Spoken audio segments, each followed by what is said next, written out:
যে কোনো পাতুরির রেসিপি বাঙালির অত্যন্ত প্রিয়। আজ নিয়ে এসেছি পমফ্রেট মাছের একটি রেসিপি। খুব সহজভাবে কম উপকরণ দিয়ে বানানো যাবে। সময় কম হলে অবশ্যই এই পাতুরিটি বানিয়ে নেবেন। কিছুদিন আগে তো একটি ভিডিওতে দেখিয়েছিলাম যে দীঘার মোহনা থেকে কিছু মাছ নিয়ে এসেছি, তারই মধ্যে একটি হলো পমফ্রেট। বেশ কিছুক্ষণ আগে লবণ হলুদ দিয়ে মাছটিকে ম্যারিনেট করে রেখেছি।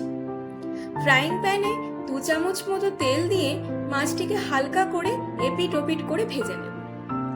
নামিয়ে রেখে পাতুরির জন্য বড় চামচে 2 চামচ লাল সর্ষে, 1 চামচ মতো সাদা সর্ষে আর 2-3টে কাঁচা লঙ্কা দিয়ে একই সাথে সব পেস্ট বানিয়ে নেব।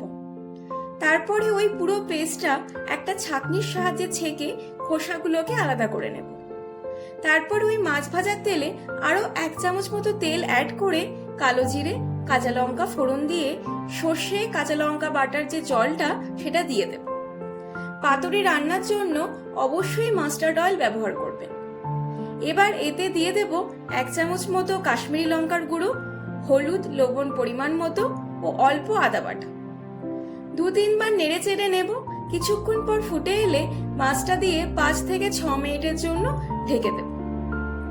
ঢাকনা তুলতেই লবণ স্বাদ অনুযায়ী ও অল্প সামান্য চিনি দেব। পাতুরির টেক্সচারটা এরকম মাখামাখাই হবে, খুব বেশি পাতলা হলে মোটেই ভালো লাগে না। এইবার পরিবেশনের পালা। গরম ভাতের সাথে গরম গরম পরিবেশন করুন। সত্যিই বলতে গেলে অসাধারণ লাগবে খেতে। আর ভিডিওটি যদি ভালো লেগে থাকে অবশ্যই একটা লাইক করবেন, কমেন্ট করে জানাবেন আপনাদের কেমন লাগলো, আর এইভাবেই আমাদের পাশে থাকবেন। ধন্যবাদ।